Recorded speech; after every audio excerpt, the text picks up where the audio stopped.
Alright, hello once again, Jeff Scott of Rankin Technical College, and as part of the Rankin Technical College AWD1111 class for the fall 2020 semester at Rankin, I've been going through a series of video presentations based on the textbook we're using for the class. That textbook being Get Programming with Node.js by Jonathan Wexler, a Manning publication. I am well into Lesson 4 of Unit 1, which is on building a simple web server in Node.js. Alright, we were going through the lines that are in here that we're about to put in from listing 4.1. We're going to use port 3000, which is one that we can use, and it doesn't have to be 3000. Alright, then we require a specific import, that being HTTP, which we're going to set up as a constant.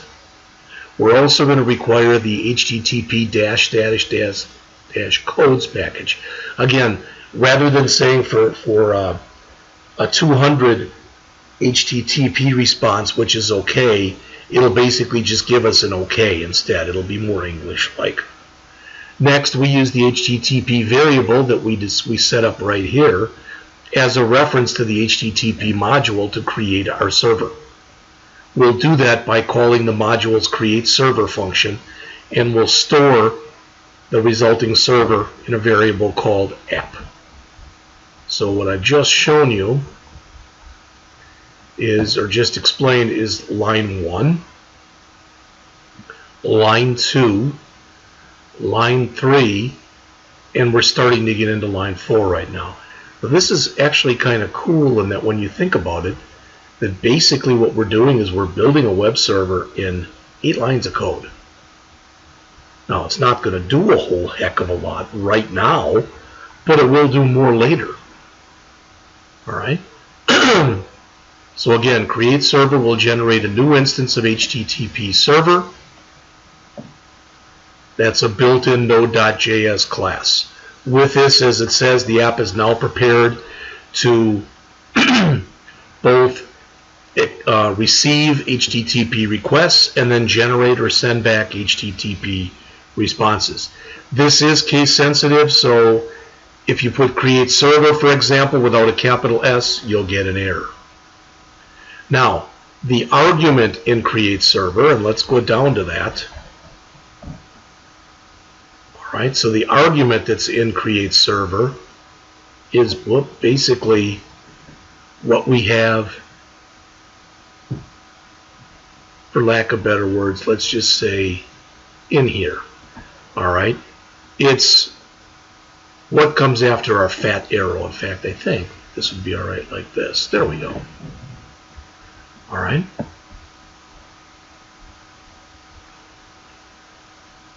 So this argument is a callback function that's involved, or invoked I should say, whenever some event occurs on the server. When the server is running and the application's home page is accessed, alright, it'll trigger this callback, which will allow you to run some custom code. In this case, the server returns a simple HTML response. So technically, the callback isn't there. The callback, technically, I guess you could say, is here, which will say the server has started and is listening on port, and it'll be for port, and so it's not 9 lines of code, it's 18. But it's the answer that we're going to get back, for lack of better words.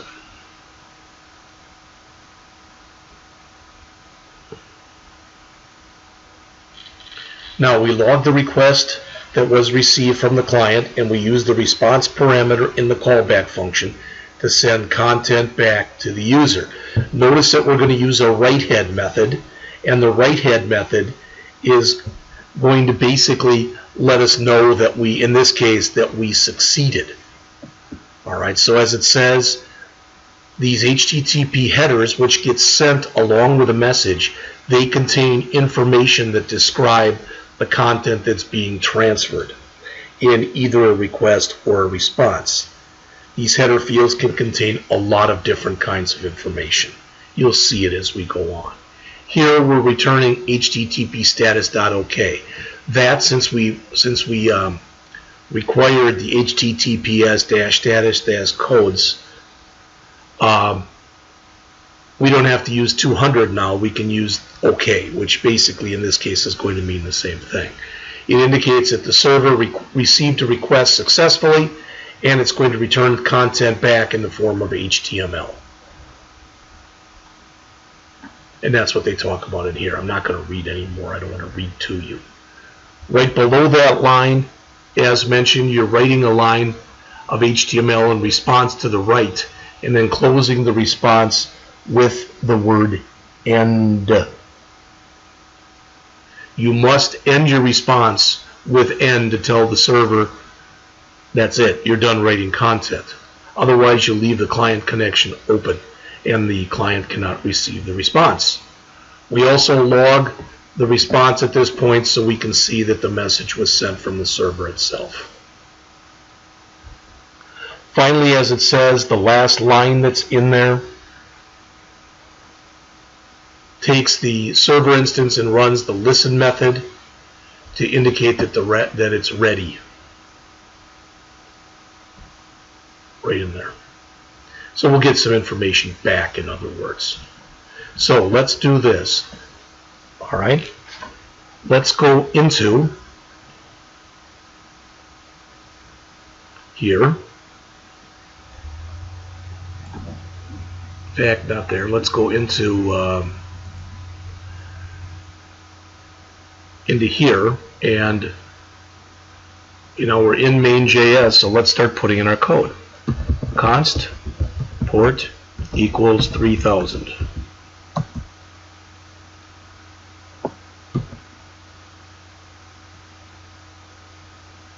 And I think that's a comma that goes there, boy.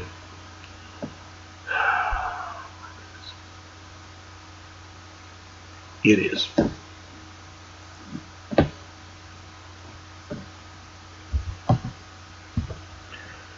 HTTP equals require HTTP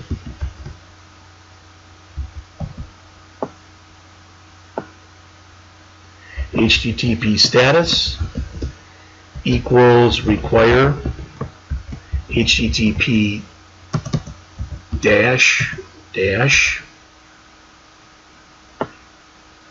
status dash codes.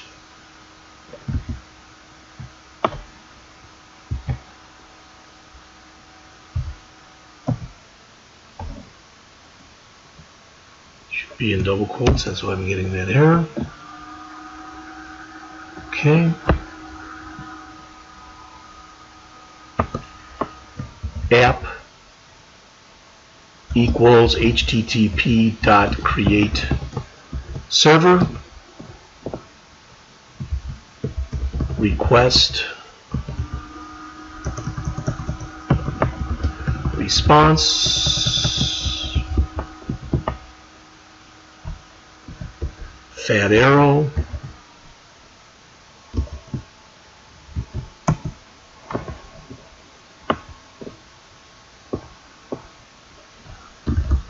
console.log received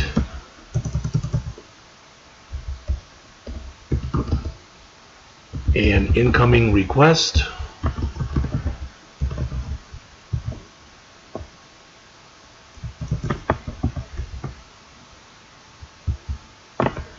so that's all part of one line. Okay.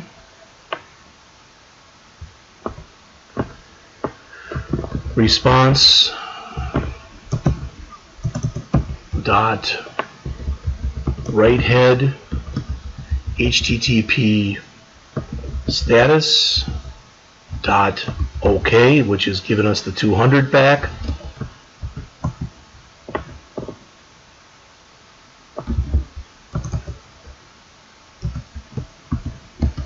Content type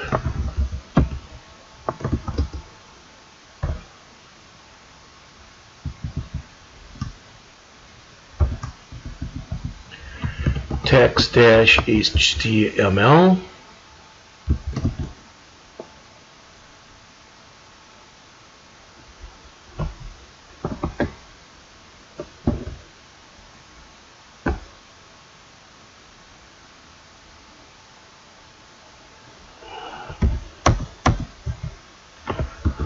let response message equals, notice now we're writing some actual HTML here. Here's a h1 tag with hello universe.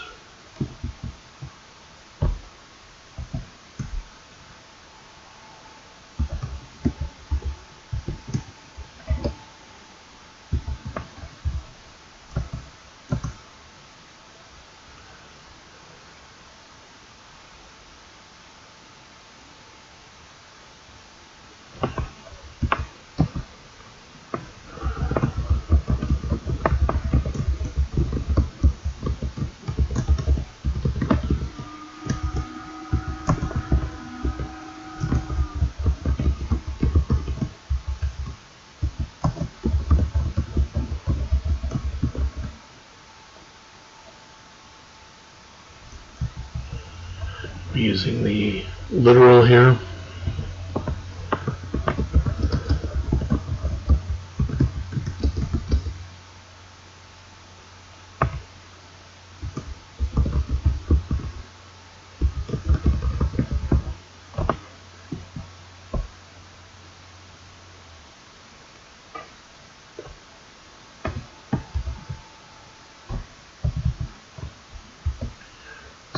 Narrow this out a bit so we can see all that on one line. There we go.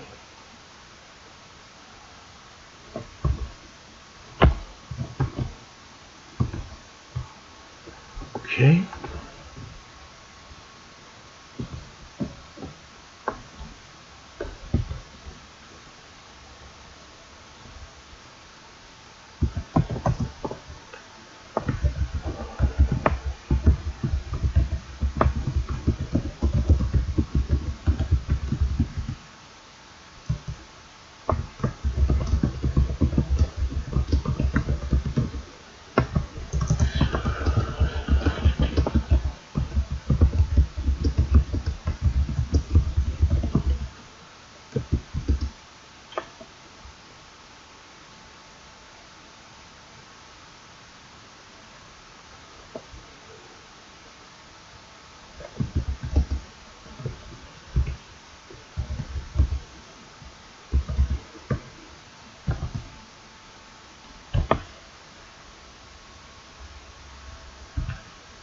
And unless I've missed something, I believe that's everything.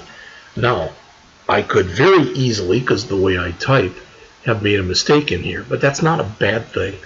You learn through your mistakes anyway, so let me save this.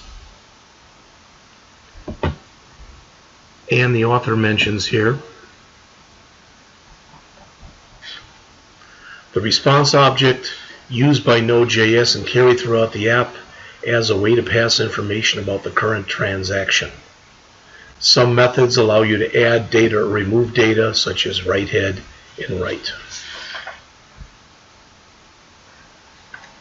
Says there, your application is in all its glory, not so terrible, only a few lines of code, 18, and we built a web server along the way. Now let's double check that. So now we should be able to come in here and do a node, main.js.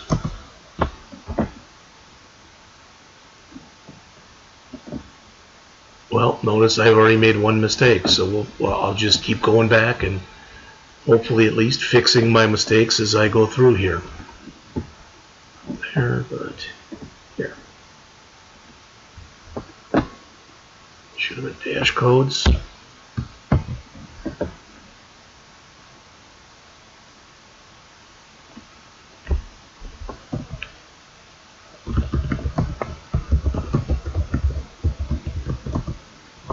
Server has started and is listing on port number 3000. Now you'll notice you might get this kind of thing that tells me basically Windows has blocked it, but if I allow access, alright, everything should be okay. And I'm jumping ahead a little bit, but I believe if I come in here and I do basically if I say, what is it, http://localhost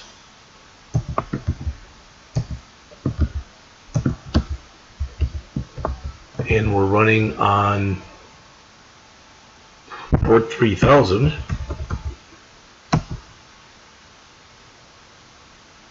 It says it can't be reached. So either we did something wrong, or we're not there yet, or I typed it in wrong.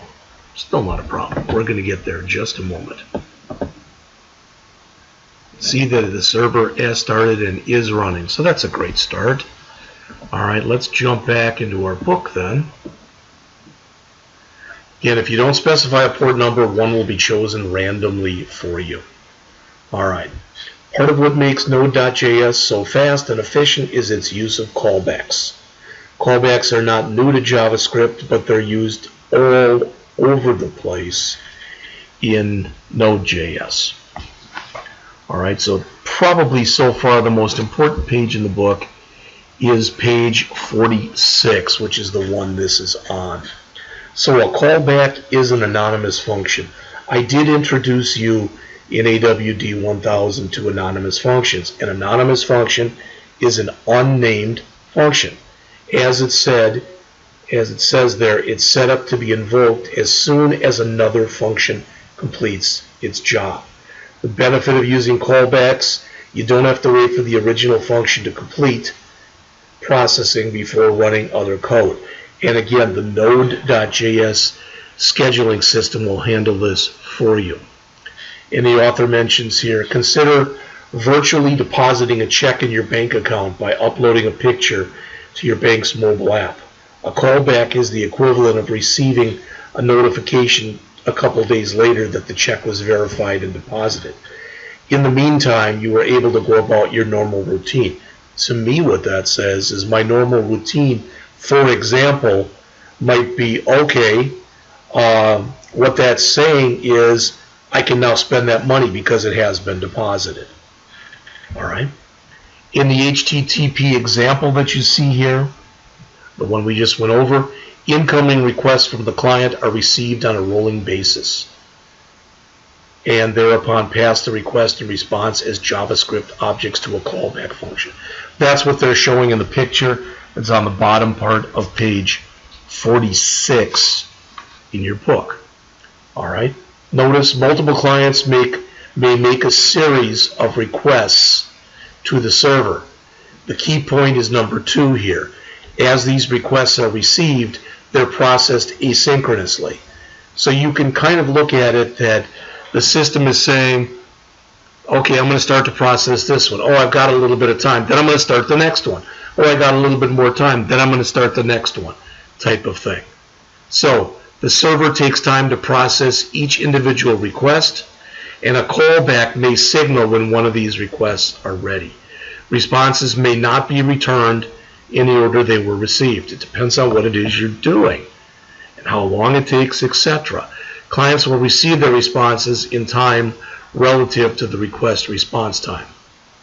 So as it says, callbacks indicate when to respond to the client. With this code in place, it says we're now ready to start our application from the terminal. All right. So we are asked a question here, and this is on the top of page 47, this quick check.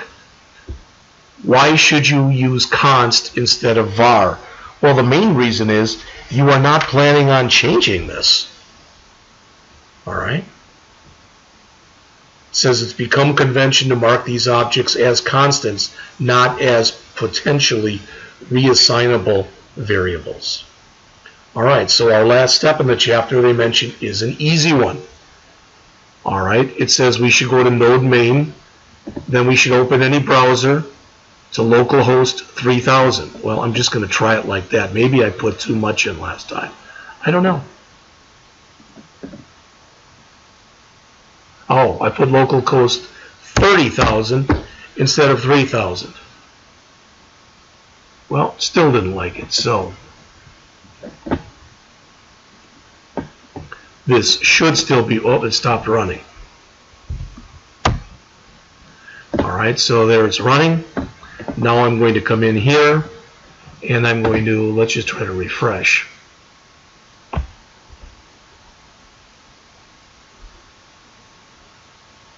What I would think was going to happen here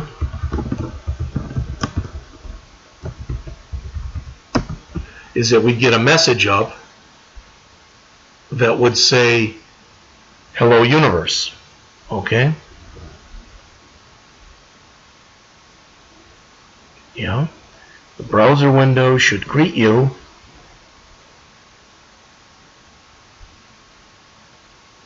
Open any browser to the address localhost 3000. That's what I've done. It ain't working. So let's quickly go back.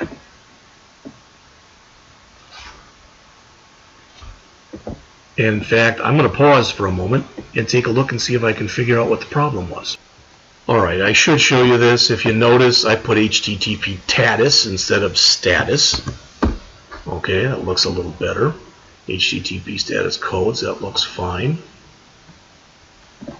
App equals HTTP. Hold on just a minute, I got an incoming phone call. Alright, again, trying to finish this up. App equals http.createServer request response. I spelled response wrong. Okay. Fat arrow. Console.log.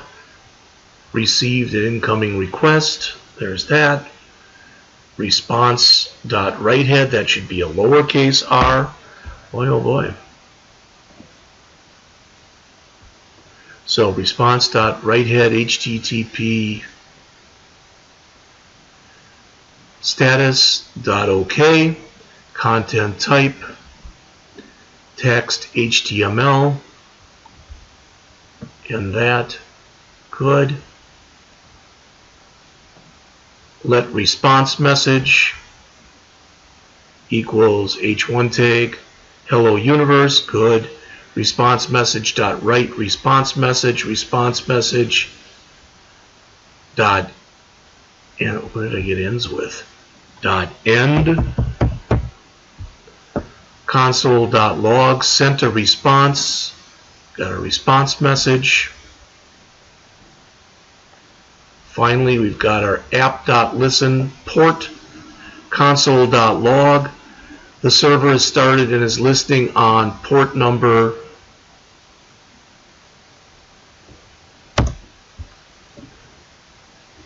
I think that's it. So let's again come in here, file,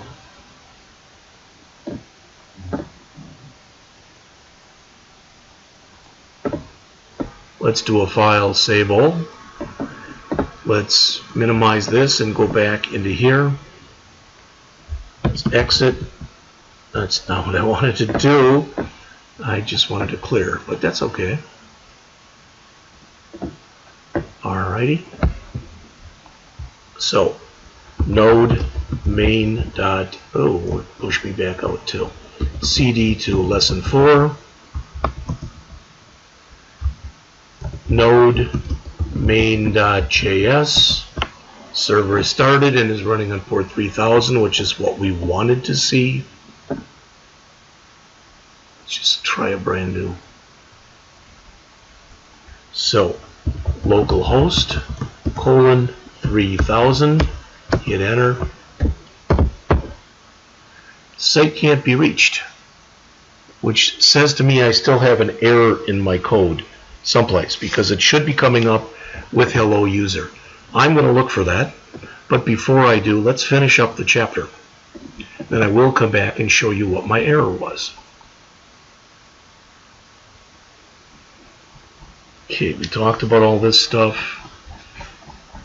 And again, I will run the application. It will work in just a minute. So it says the browser window should greet you, so we should have this, which we don't right now, and that's okay. You need a space there? I didn't think you did. Try that just to be sure.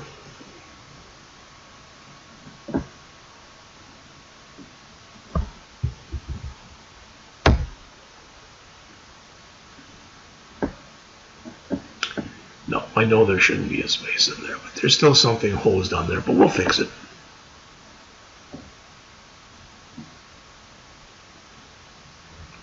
So we did get this, but we didn't get the other thing. Okay? Should have gotten the hello universe, and we didn't. To stop the application, press Control-C in the terminal window. You can also close the terminal window, but you may risk not shutting down the app properly, so don't do that. Alright, finally, we've got a thing here that says when you navigate to here while your server is running, what type of a request are you making? Well, technically, since you're not asking for information, I would think you're making a GET right there. Yep. Let's see if I put this in. It says 300. Yeah, it should have said 3,000. That's a mistake in their book.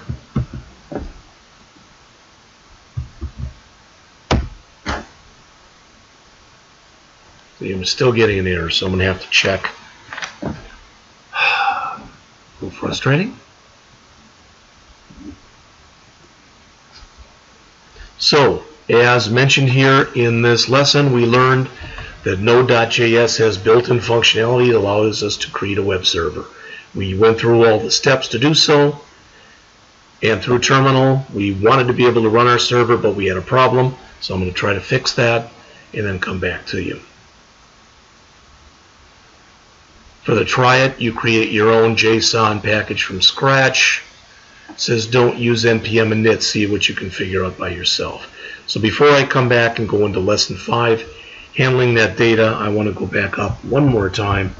I want to look at my code, and I want to compare my code with the code that's right here. I'll do that in just a couple minutes. Alright, I did go back and look at this one more time, and I had response message here and here. So I'm going to do a file, save all.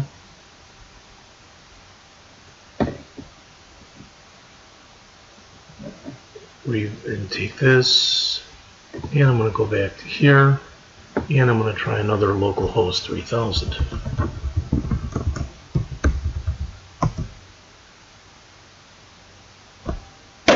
Still can't reach it.